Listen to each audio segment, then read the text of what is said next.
field? Do you know about like Subsa and Zachman? Any of you know? Okay. But in terms of your like usual role in the organization, do you need to build the architecture? How many of you need to kind of design the security strategy and architecture? Okay, 2 of you. So let me ask both of you, like what are, suppose you came here with some expectations, right? So what are some of the expectations which you have today? So like I do the architecture, but there is a piece where the cybersecurity part where it's something new for me to take. So maybe I will get some few starting points to get working on that. Okay, so what he mentioned is cybersecurity is something new. You want to know some of the starting points, right, in cybersecurity. Anybody else, like what are some of your expectations from today's session? Basically, if we get breached, then how we handle that or mitigate that without panicking? Or okay, if we get breached, how do we handle that and respond to that, right? So I'll take some notes, huh? So breach response is, yes.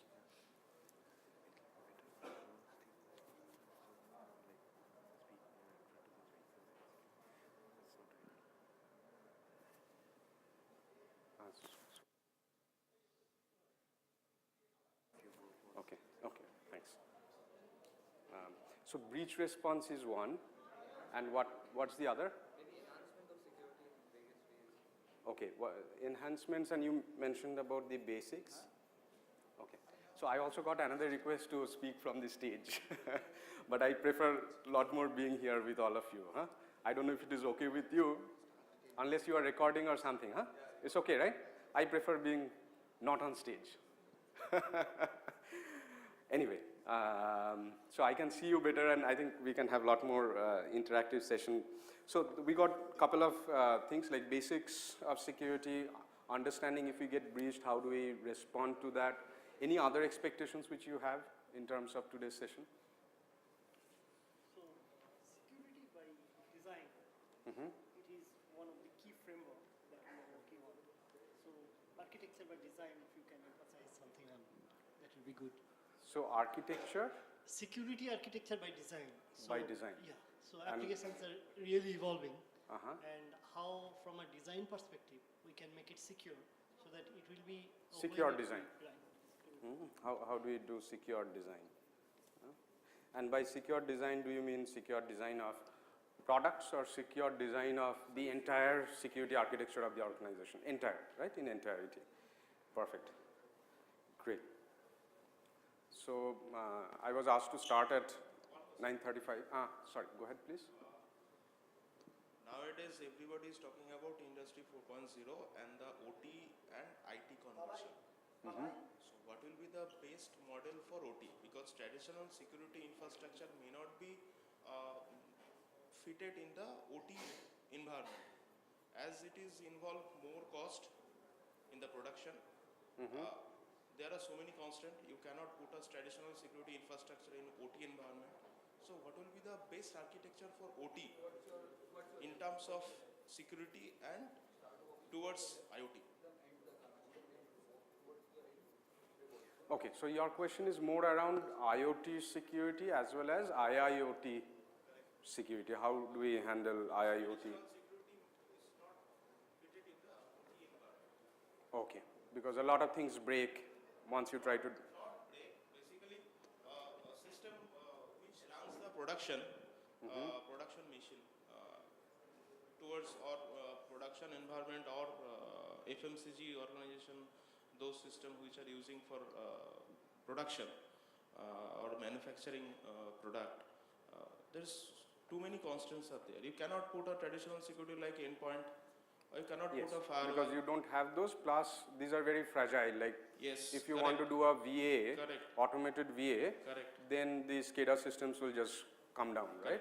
So sometimes it is just too fragile to be tested. So how do we take care of that? Yes. Okay, so that's a question which you have. Okay, great. So I got some of the questions. Now, we may not get into each of those in depth because these are subject in itself, right? IIoT security. I had a session just on IIoT security at IoT Next in Bangalore. That was like for an hour.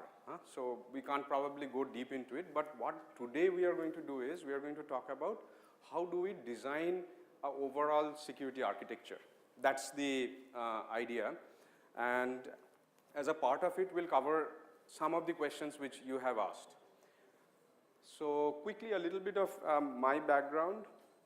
So I earlier founded a cybersecurity product company called iViz. I don't know if some of you know. It got started from IIT Kharagpur long time back, and then we shifted our base from here. Our VCs took us to Bangalore. Eventually, the company got acquired and is now part of Synopsys. So at iViz, what we did was we used AI to automate ethical hacking. It's quite some time back, early 2006, we used AI to automate ethical hacking.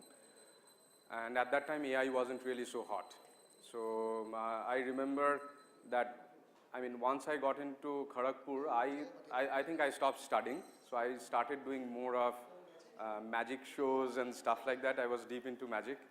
I started liking hacking because hackers and magicians actually have a lot in common. And my co-founder, Nilanjan, he was also from IIT Kharagpur. He knew more of the people within the campus, not by their name, but by their IP address and what's there inside their computer. So he was the hacker, I wasn't the hacker. So I kind of learned hacking from him. I think I was more of the magician. And that background is particularly relevant for this story. I'll tell you a story about something which happened at a metro in Paris. So this is a little bit of my background. We had been working with hackers and I had been doing magic and we were automating ethical hacking. And globally we were the first to take ethical hacking to the cloud. Now back to the actual story. So this was, I think, 2008 or something like that. I was in Paris, and that day it was slightly drizzling like today. So I generally take the metro. So I went down into the metro, and once I got in, there were some people. Okay, I think we can just let people settle down for a while, huh?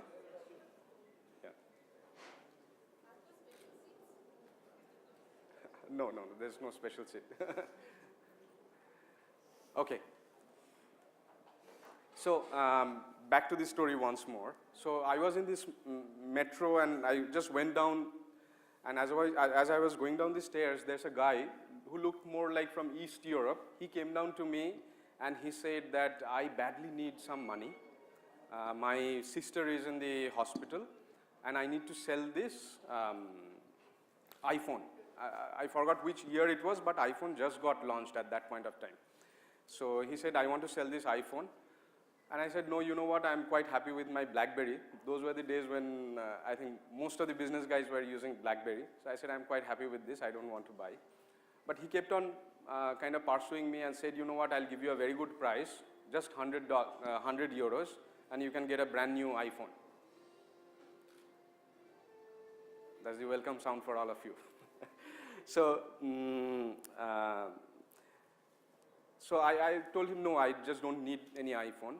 But this guy kept on kind of coming and chasing me, and eventually he came up with an offer which, I mean, is very hard to refuse. He said, I'm going to give you this iPhone at 20 euros, and not just that, I'll also give you this Sony camera, automatic Sony camera with it for 20 euros.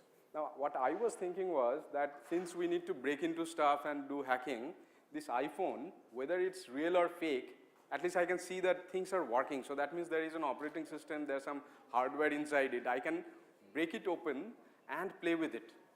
And we can try to kind of use it for hacking at least. So that's one, but I think, truly speaking, I kind of got a little bit greedy. And I thought it's a great offer. I gave him the 20 euros. And he gave me the iPhone and the camera, put it into a small packet and gave it to me. And I took the 100, gave him the 20 euros, took that in my hand. And then this guy just walked a couple of steps and started running up the stairs. And I felt a little bit strange why this guy started running. So I opened this packet, and inside that, there were 2 pieces of potato. Okay. Those were the 2 most expensive potatoes I have ever bought, 10 euros each. Now, look at this. I had been into security. My co-founder is a hacker. I'm dealing with hackers, and I myself have studied magic deeply, and I was doing magic shows in, like, I did the opening show at IIT Delhi's Tech Fest, closing show at ITBHU, their cultural fest, and things like that. And you know those are prime slots. So I was deep into magic, and this guy right in front of me showed magic and went away.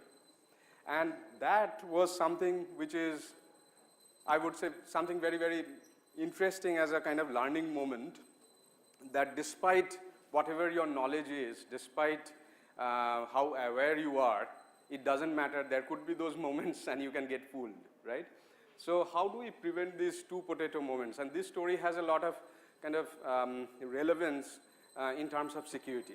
I mean, despite what you are and what your background is, there could be that guy coming up and selling you 2 potatoes at 20 euros.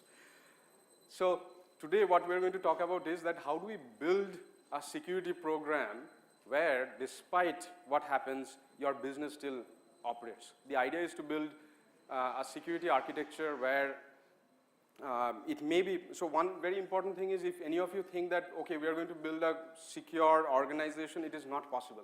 It is not possible to build a secure organization. The reason is that we can also have a formal proof. Like, how many of you know the halting problem? The Turing problem? Okay, so basically I'll not get deep into it, but those who are interested, you can just look into it.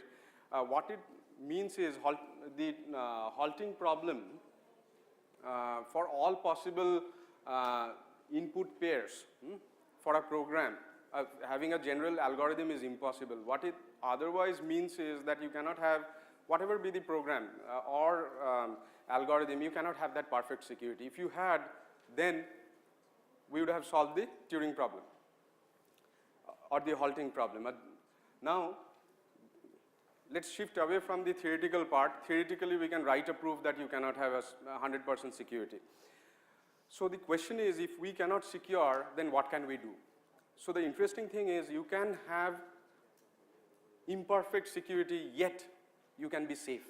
So what your business wants is probably safety and not security. Though we are talking about security, what you need is safety. See, we all are not secure here in this room. We are not wearing, suppose if somebody comes and shoots us, we are vulnerable, right? Yet we are safe. At least we have a feeling of safety. We are not 100% safe. So the idea is that how do you build a security architecture under this context of impossible goal to have that security or that 100% security. So what we'll talk about is architecture, and how do we kind of build a security architecture which achieves the business goal where we are able to sustain our, we are able to continue our business irrespective of whether a breach happens or not. So how do we build an overall security architecture? And before we get into some of the security architecture formal models, so what we'll do is we'll talk about some of the formal models for security architecture.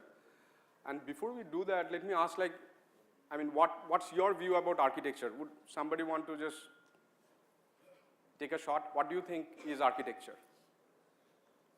Security architecture. No, architecture in general. What is architecture? Building block, basic building block. Yeah, architecture is basic building blocks. Okay, that's a great point. Anybody else? Anybody wants to add?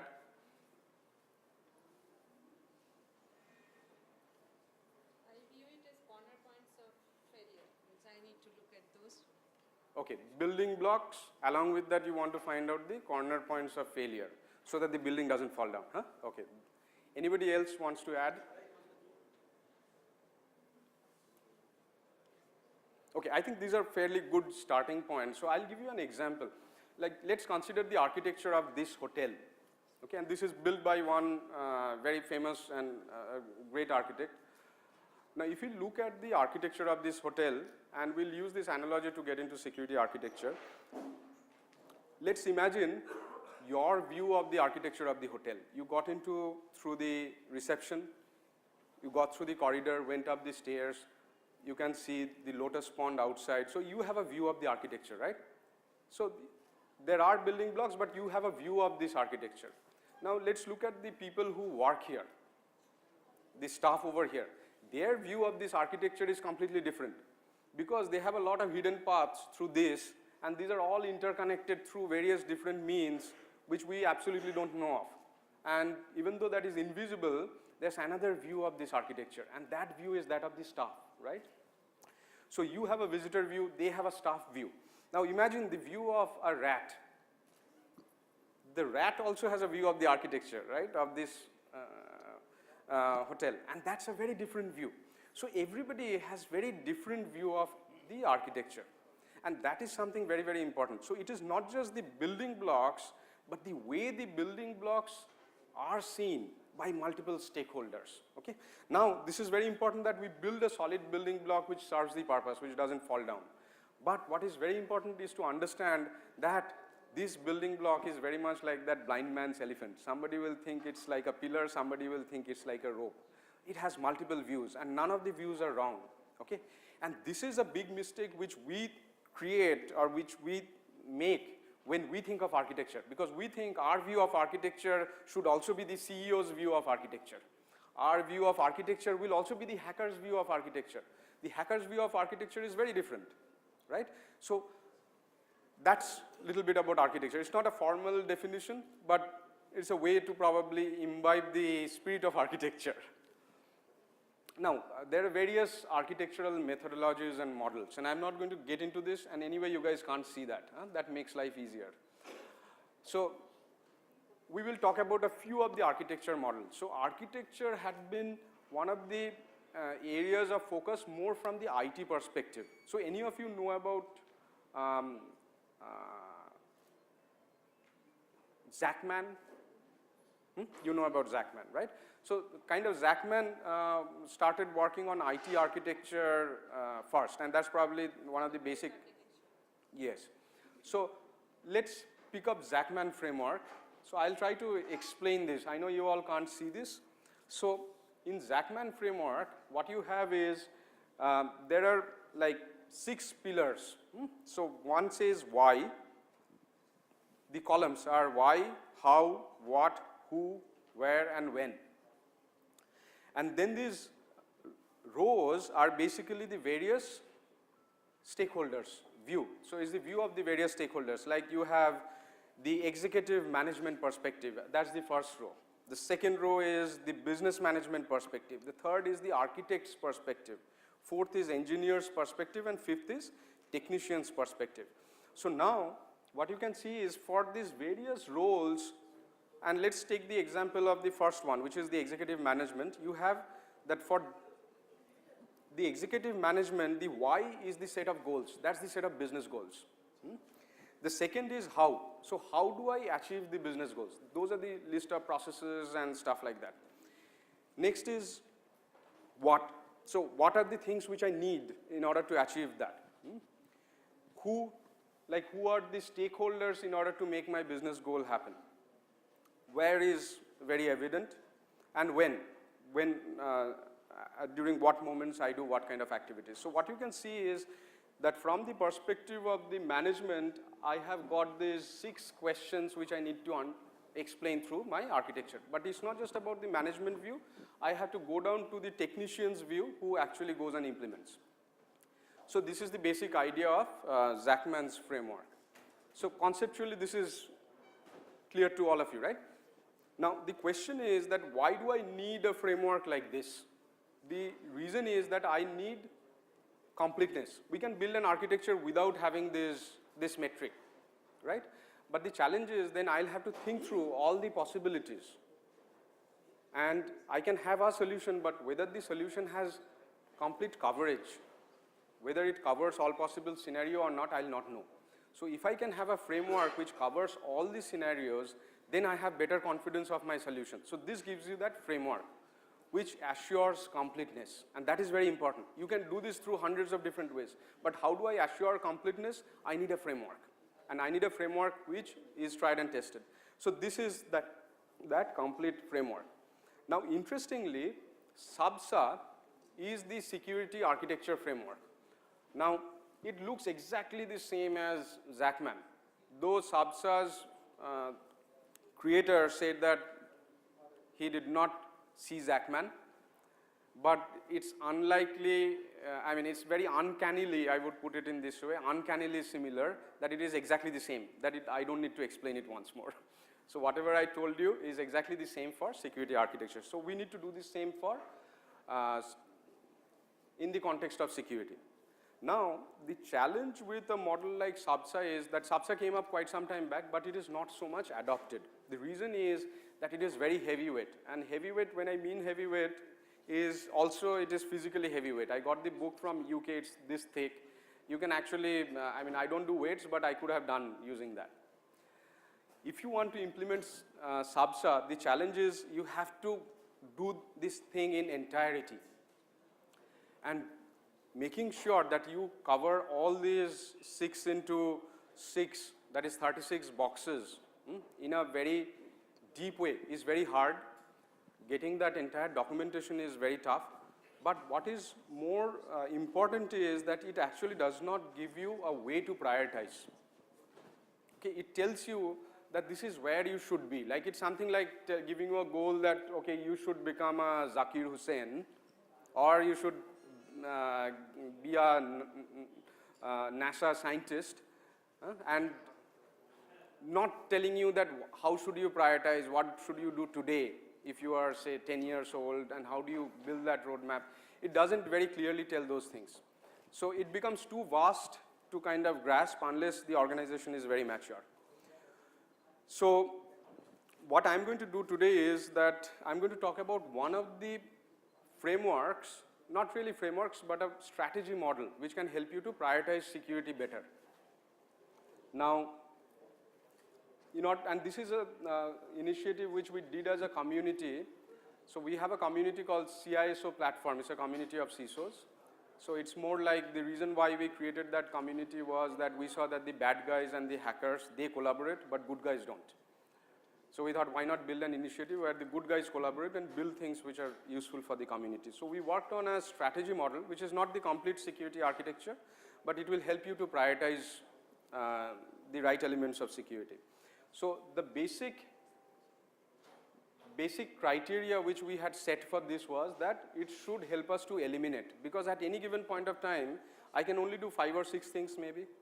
So how do I prioritize those 6 things or 10 things which I'm going to do today? So it should help me to eliminate the other 1,000 things that could be done. So that's one, should help us to eliminate and focus. And it should be simple and easy to remember. Like the other framework, if once you go back, I mean, even I can't remember if you ask me. I did this talk quite a few times. I'll not be able to tell you the entire thing at any moment of time. And if you want, you can remember, but it's hard to remember. So the other thing which we kept as a criteria is that it should be easy to remember. If I can't remember, then it's not a good strategy model. So the idea was to build a light, minimalist, and focused strategy model. So here we have a few basic steps, and I'll tell you what is the approach. So the first approach is, so the goal is that I have to build the security architecture of an organization, or security strategy. Rather than architecture, let's call it a security strategy. So the first thing which we should do is build a business architecture. Now, some of you are security guys, right? So how many of you tried to go and sit with the sales guys and understand the sales process and the go-to-market strategy as a security person? Generally not too many, right? So typically people don't do that. So in order to design security, you have to first go and understand the business architecture. That's very important. The next thing is a strategic threat modeling. So what is a strategic threat modeling? So in a strategic threat modeling exercise, we should understand what are the strategic threats. And I'll give you an example. Let's consider you are an insurance firm. So for an insurance firm which sells like yearly these insurances, what do you think is the biggest threat for the business from the CEO's perspective? Any of you want to try this? Like Yeah, like, say, Premature death, because they will have to give the money. okay, so there's a lot of people dying prematurely, right? Or a false, Okay, false claims. Huh? So these are the issues. Anybody else? Like what could be for an insurance company, what could be the biggest threat, business threat? Okay, so we had this discussion with one of the CEOs of an insurance company, and the biggest business threat which the CEO mentioned was that it is churn. And by churn, what we mean is people who have these insurances who discontinue and switch to somebody else. So for the CEO, these security threats and all these things doesn't matter at all. Okay, now look at this. We need to understand the CEO's view of security. He really doesn't care so much about security. Today, because security is a hot topic, people are talking about it, but the underlying fact is still that's not the topmost priority. But the topmost priority is that I should be able to grow my business, so I should be able to add new customers, and my existing customers should not leave. Okay, so now if that is the business view, I need to build my security architecture in such a way that the churn doesn't happen. So I should be able to stop those kind of events which can cause churn, which can let my existing recurring subscriptions to go. So doing a strategic threat modeling is understanding those strategic threats. And this is business. So we start with the business threats. Okay, and over there is no security language. So in fact, I did a presentation for the CEO where we did some maturity assessment, etc. I don't think we spoke much about security. And if we spoke, it was all kind of, the language was business language. And that's one of the problems which security guys as well as technical guys do. And I did this as a big mistake for a very long time. And I think my VCs were very considerate that they thought that I'm a technical guy, so let's just bear with him. But for several 5-6 years, I think during my board meetings, I did that mistake. And I'm thankful my VCs did not think this guy is useless. So anyway, we do that very often. So doing a strategic threat modeling is first. And once you do a strategic threat modeling, you will understand that what are my critical data point based on that. Like suppose if it is churn, which is my strategic threat, then my critical data point could be, as an insurance organization, the data of my users or buyers, the guys who have the recurring subscription. If a hacker can steal that data, then competition can use that and target them to have a very targeted campaign which is against that specific insurance plan they have, right? So I have to protect that. Or the second could be that if there is a breach, that could let these guys go away. So I understand that this is my strategic threat and then break it down into my technical threats. And this has to be top down. Generally, we start thinking about SQL injections and cross-site scriptings and VA and patching. That's okay, that's a bottom up. But if we do top down, then we'll have better alignment with all the stakeholders. So first, understand business architecture. Second, do a strategic threat modeling. Third is the elimination. That is, we have like, I think some 25,000 types of attacks possible, right?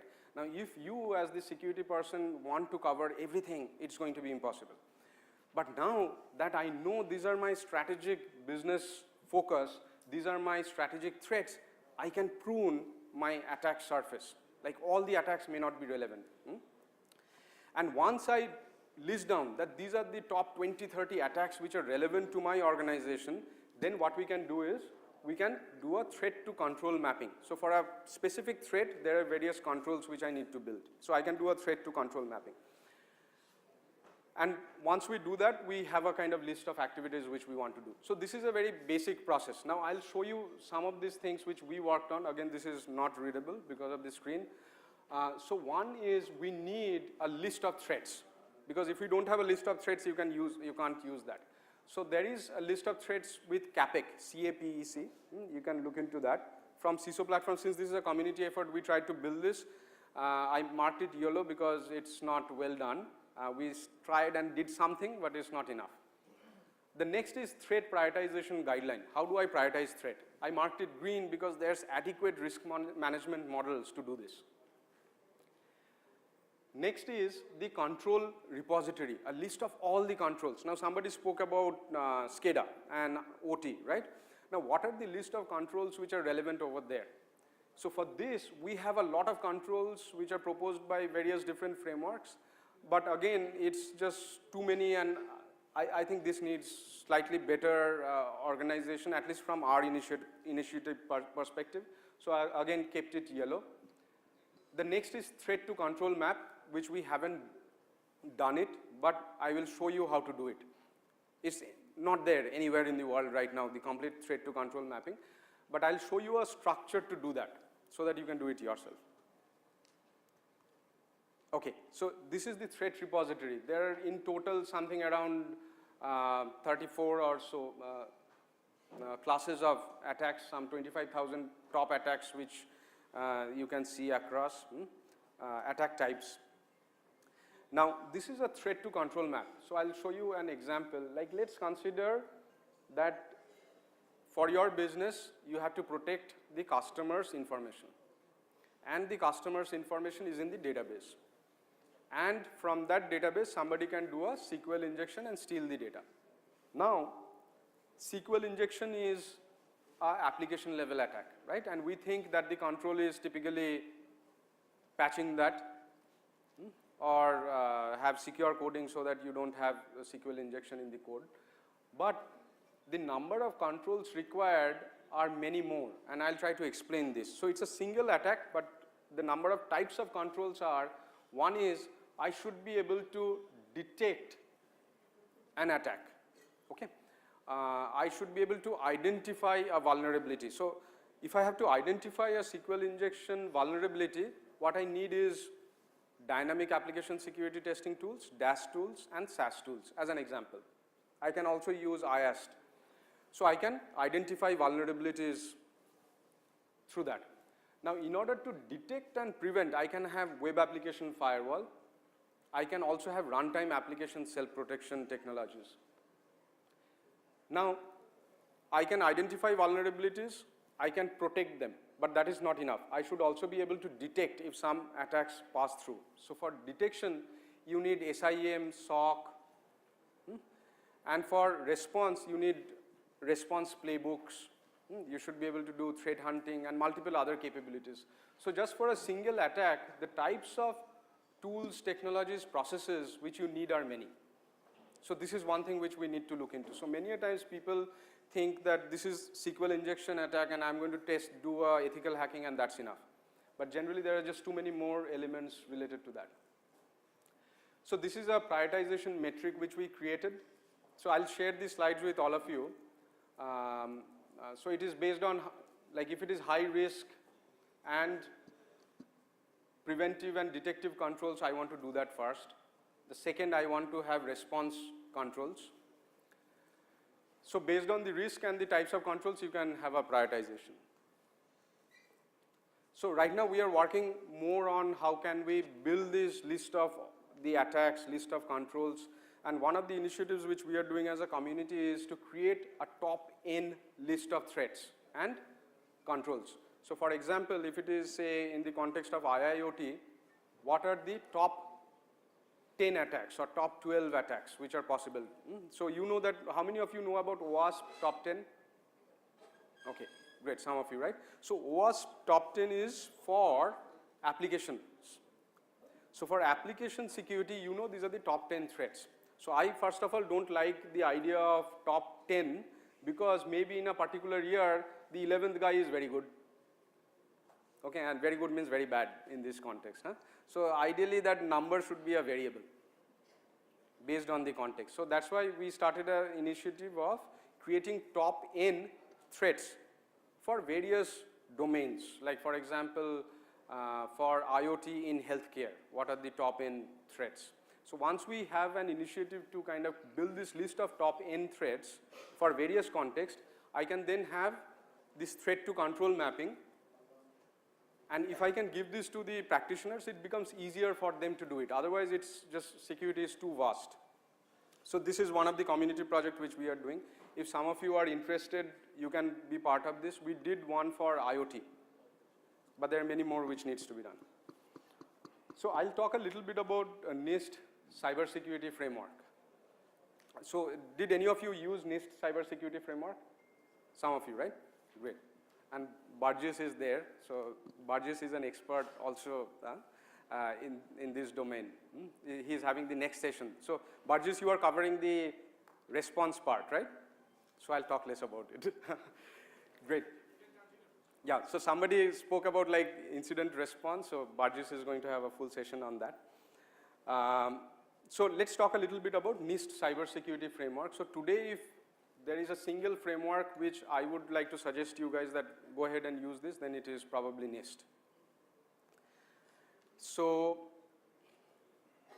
again, this is absolutely non-readable, but that's okay, we'll skip this. So let's talk about this. So NIST has got like 3 key elements. One is the framework core. That's the term which they have used, framework core. So in framework core, we will discuss what does this framework do? What are some of the key elements of the NIST cybersecurity framework? The next is framework implementation tiers, which is the middle one. So framework implementation tier means it tells you the kind of maturity of your implementation. And the topmost is the framework profile, which means like where you are and where you want to go. Now don't ask me why framework profile means where you are and where you want to go. I have the same question, but that's the name they have given. So we just consider that that's what it means. So 3 elements, the framework core, the tiers, and where we are and where we want to go. So in the framework core, there are 5 key elements, and I'll explain this to you. The first element is identify. So what does identify mean? So what identify means is that in order to build a security program, I need to identify what are the key assets in my business, what are the key, who are the critical stakeholders as an example, who are the key threat actors, what are the vulnerabilities which are there, who uses the application, what kind of roles do they have. So I need to identify a lot of things. This is more of the awareness of yourself, and here the self means organization. So identification is the first step. So after you have identified, the next thing that you need to do is to protect. And protection, we know a lot, there's a lot of this firewall, this, that, everything, all these things get into this protection bucket. But one of the key thing is that even if you protect, there will be some attacks, some attempts which will pass through your protection means. So you should be able to detect. So detection is the next type of control. The fourth is you have to assume that some of the attackers will be successful. So you should be able to respond. So you need controls for response. And the final thing is recover. So here is the very important thing which I mentioned, that you cannot achieve security, but you can still be safe. You can be safe without being secure. So this is what I meant. If you cannot 100% protect, it's okay. You should be able to respond and recover. That's very important. So you need all these 5 types of capabilities: identification capability, detection, response, recovery. So these are the 5 types of capability that you need.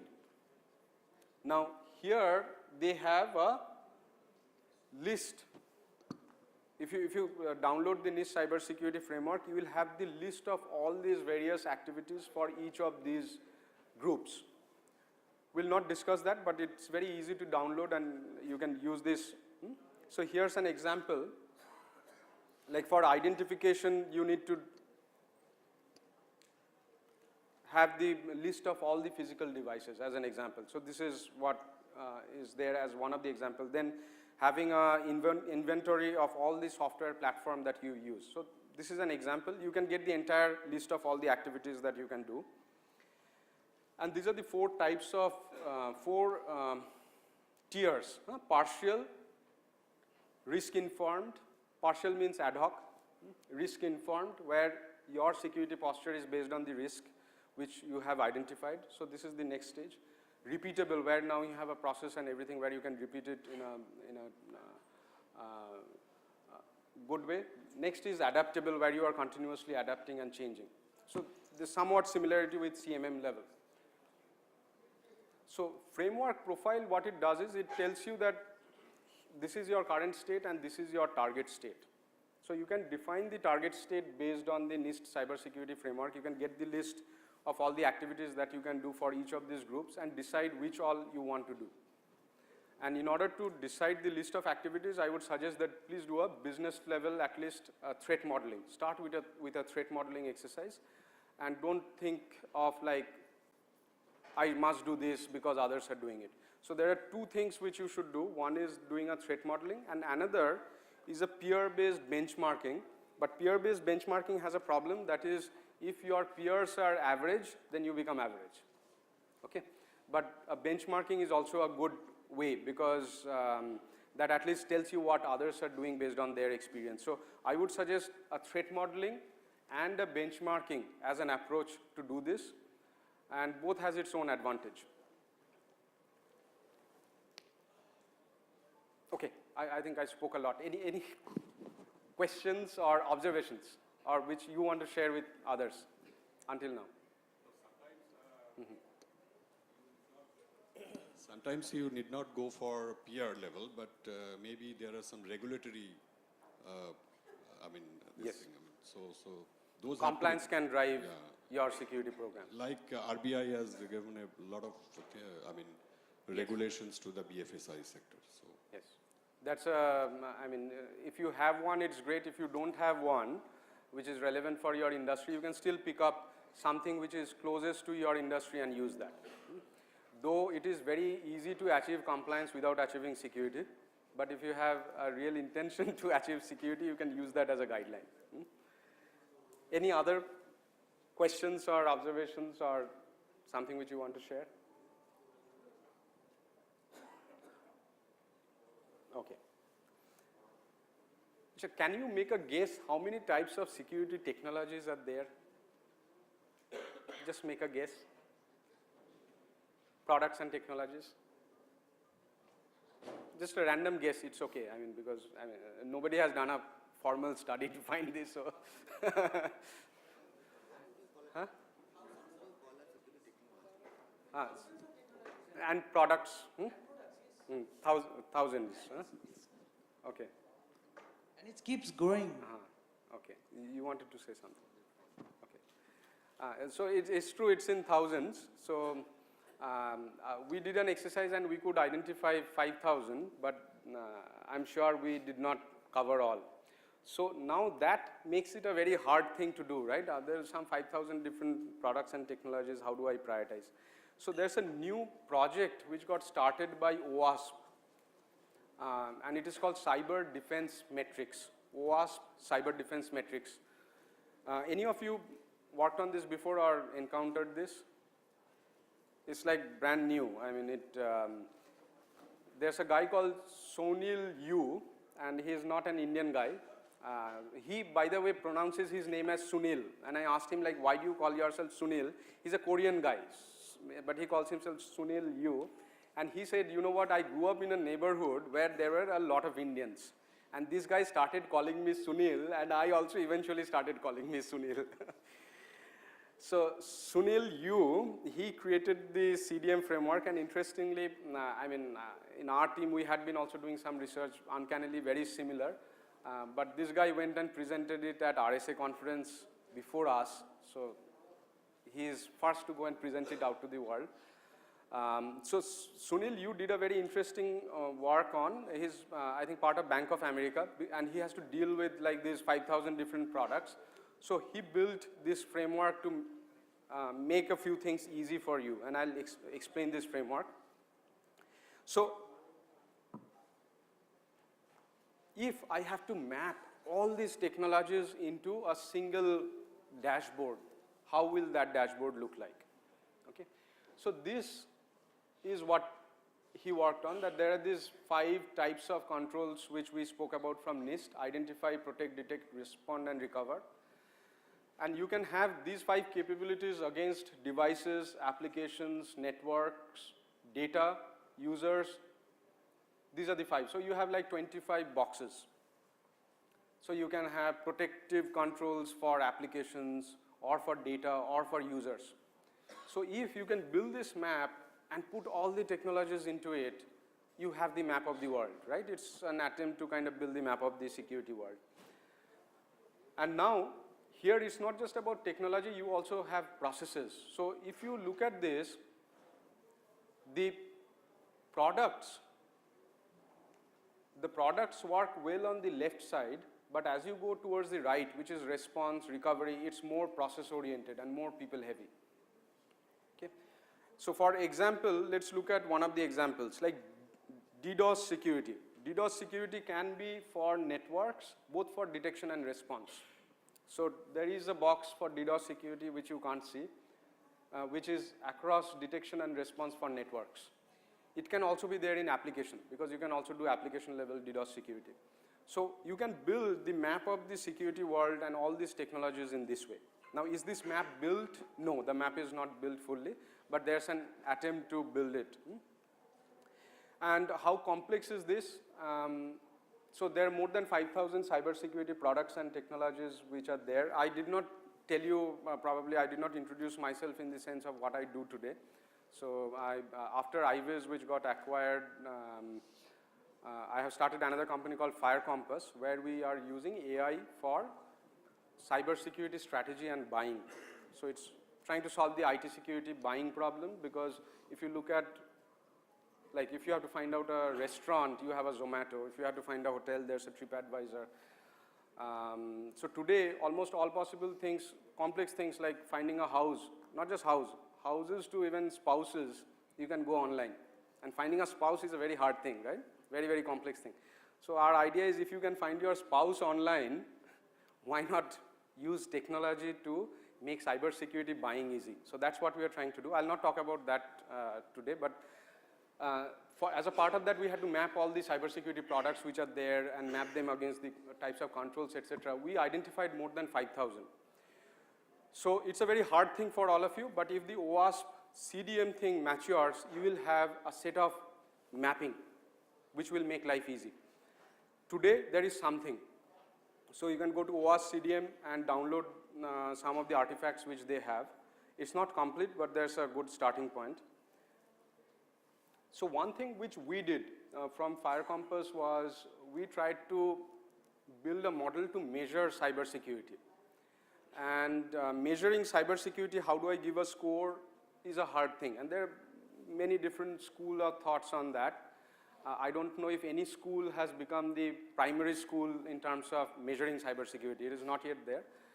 So we built a model to measure cybersecurity. And what we created was, we created something like, say, the Sensex. So Sensex gives you an idea of where the market is.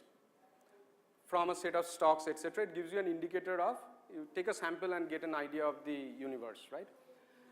So we tried to find out the cybersecurity maturity of the Indian industries in general. And I'll share with you some of the very interesting findings, and I think those will be some key takeaways for you. So one thing was, when it comes to India versus the world, what we saw was, we talked about 5 types of controls, right? Detection, prevention, we spoke about protection, detection, response, recovery, etc., right? So when it comes to prevention and detection, we saw that the Indian companies, and these are the top enterprises, not like all set of companies, the top enterprises were 75 to 80% at par with the US companies. But when it comes to response and prediction, response, prediction, recovery, we saw based on our data that we were 10% at par. Now this is something very interesting.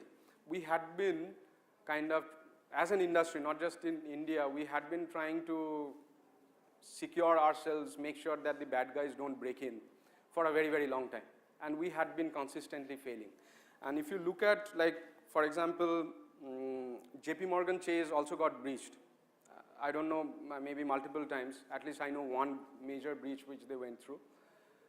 They got breached, and also Target got breached. And when Target got breached, their CEO got fired, CIO got fired, all the key guys got fired. But when JP Morgan Chase got breached, nobody got fired.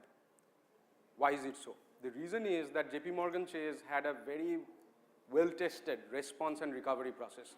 They knew exactly what to do if a breach happens. Their marketing guys knew what to say, their CEO knew what to say. They had done all these kind of run books and did these, build those playbooks, and they were absolutely under control even when the breach happened. Whereas for the other company, it did not happen in that way. So what is very important is to have the response and recovery process, and that is something which people had been neglecting in India for a very long time. So here is the scoring model which we have. Again, you will not be able to see this, so I'll explain.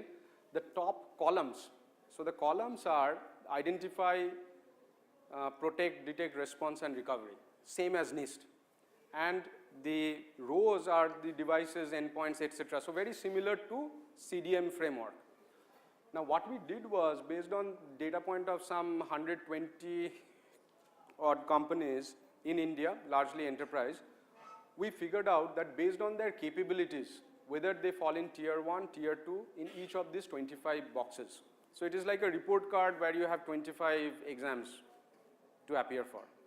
And in each of these boxes, you can get a score of 0 to 4.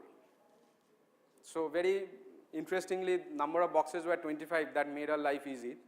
So you can get in total 100. So our model became very simple, by chance. So this is the scoring model. You can get 0 to 4 in each of these boxes, and what we have seen is that generally in the response and recovery, it's all red. But in protection, we were fairly okay. So this is the interesting thing about the scores. So the large banks had a score of 61 out of 100 in India. The large telcos also had a similar score. It's, I think, same, 61. Now, the third actually would be the large IT and ITES. We put all the IT, ITES together in one, that's why it came fourth.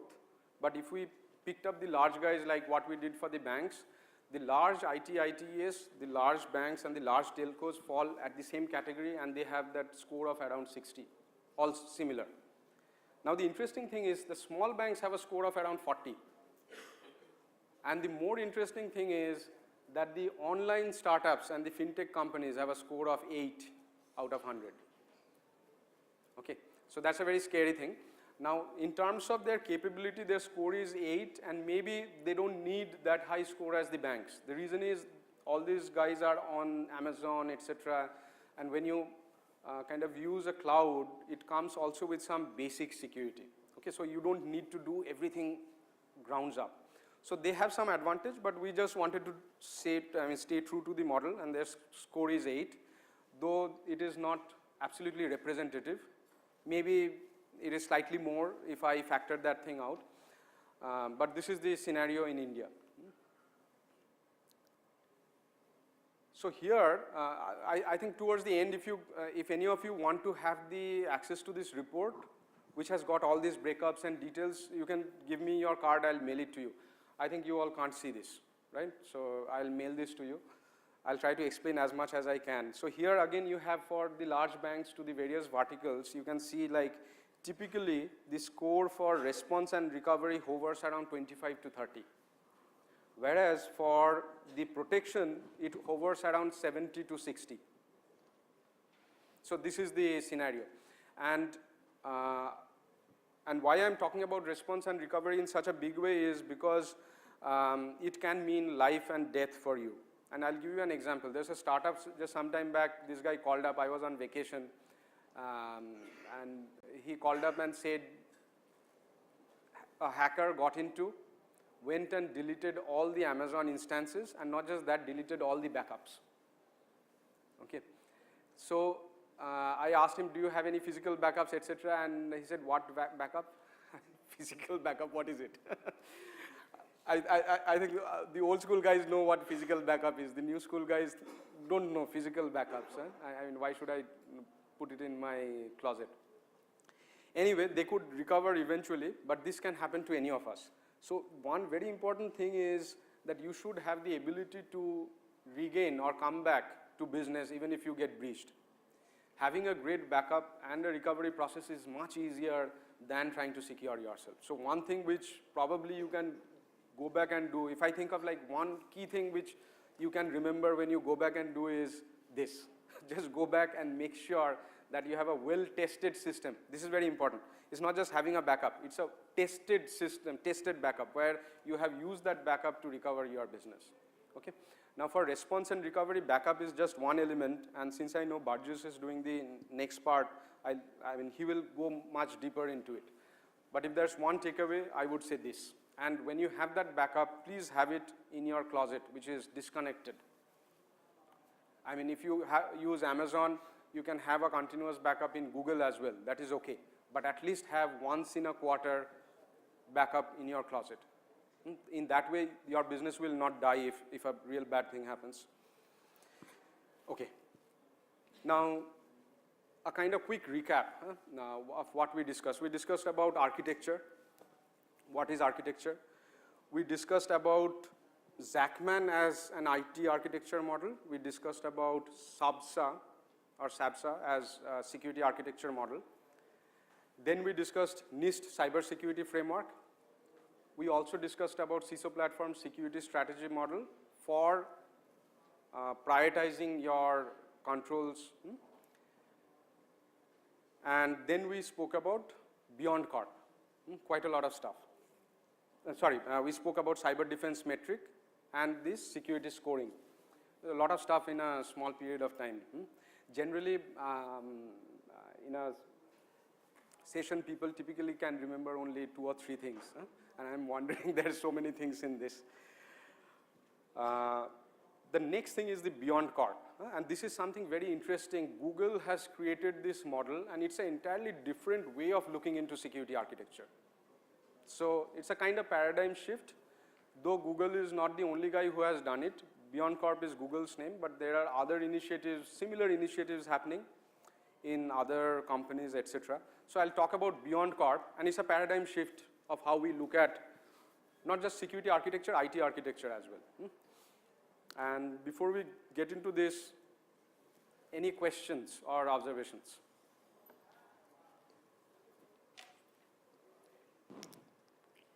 When you said that startups and the fintechs, right, they have not implemented security to that extent. But can we consider them, if they're mostly on cloud, can we consider it kind of additive, or can we consider the Amazon and all to provide that security? How do we consider? Is it additive? See, suppose AWS is Okay. to a certain layer protecting. They will not be to the business context, but Yes. they may be to the platform context. Yes. So Yes, how I think does it should that- be additive. It should be additive. Yes, because if AWS as a platform is providing me X security, then I'm having that X security. So when we did the scoring, we considered that. So that is, if AWS has a security feature, that is already considered as a part of the scoring mechanism. But there is a difference in the context, which is like the moment you use something like a cloud, your attack surface, etc., a lot of elements moves away from the attack surface. In a conventional organization, the way the IT is architected, the attack surface is much larger. Whereas these guys have a very simplified org structure and a very simplified mechanism. Like even we are a cloud company, our product is a cloud platform. Our everything is on, say, SaaS, various different SaaS platforms using 2-factor authentication, etc. I don't have any infrastructure in the office. So I don't have many of those headaches which you all will have in a normal type of enterprise. So that context was what I was saying. But to answer your question, yes, it is additive. If Amazon has got certain security elements, I should consider I have that too. But it is very important to understand what they don't give. I have a follow-up question. Yes. So we discussed that we have to look at it top-down, right? But when we consider AWS as a horizontal platform, we are not looking top-down. Okay. So we are still looking top-down, and I'll explain what do I mean by top-down. Top-down means you start thinking from the business risk, where there is no security in it. The business risk could be simple things like churn. You start thinking from there. So if I have churn, what can cause churn? A breach can cause churn, that's true. But a competition stealing my existing set of customers' complete information along with the plan which they have is a much bigger threat. Because if they know what the plan is, they can create a specific marketing campaign to give a better offer specifically tailored for that plan which they have. Got it? So now the moment I see, okay, that information is very important, my next question is, where is that data? Who has access to that data? What kind of systems which are there? Now I see, okay, that's on AWS. So AWS comes now. And now I start thinking, okay, since it is on AWS, I don't need to think about all these aspects, but I just need to focus on this aspect of security. You got the idea, right? It is still top down, but we start with the business. That's very important. Okay, so Beyond Corp. Anybody else before we move to Beyond Corp?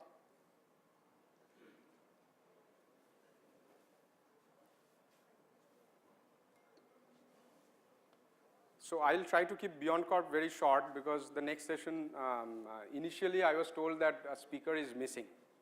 But I think the speaker is missing for the other one. So the guy who told me speaker is missing told me probably he wasn't aware that I'm in this session.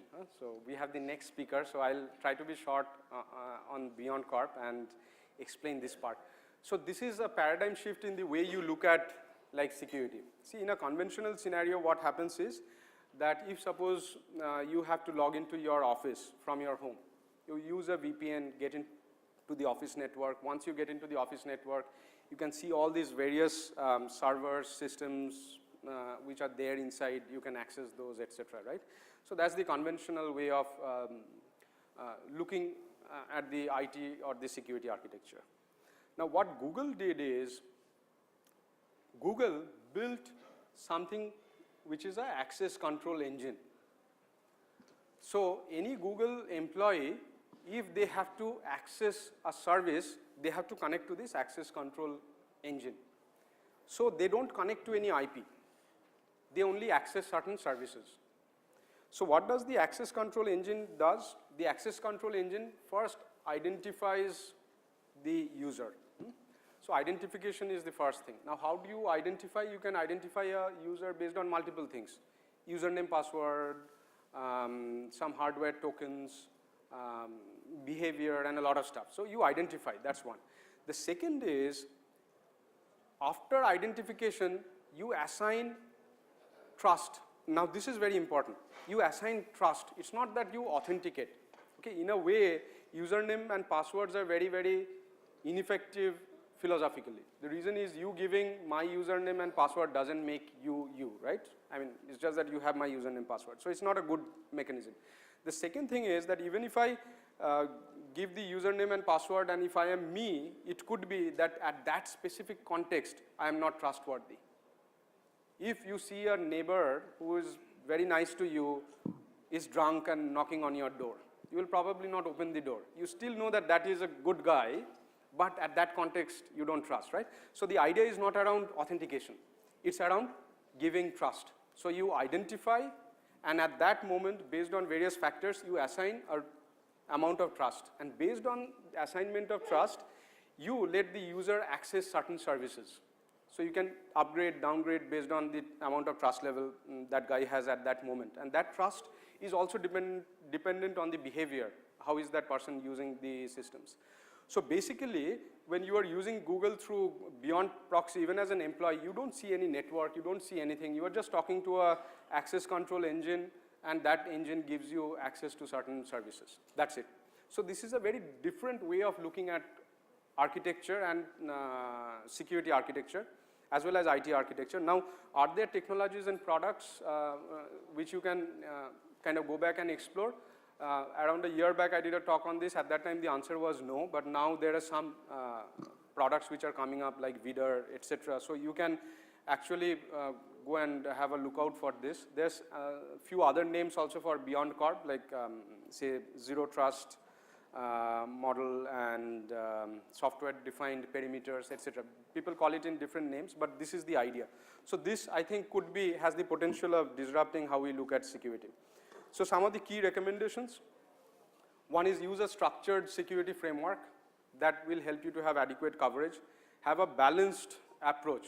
Measure your maturity do a peer-based benchmarking if you want. Build security considering you will be hacked. I think that's very, very important, and have that backup which is like completely segregated from the network. And invest in programs, not in tools. Tools are just one part, and having a scoreboard is good. So these are kind of top 5 things which came to my mind. So I'll probably end here, and you have a very interesting session next. And if any of you have, if any of you want to get access to that report which you could not see, if you just give me your card, I'll mail it to you. Okay, thanks a lot.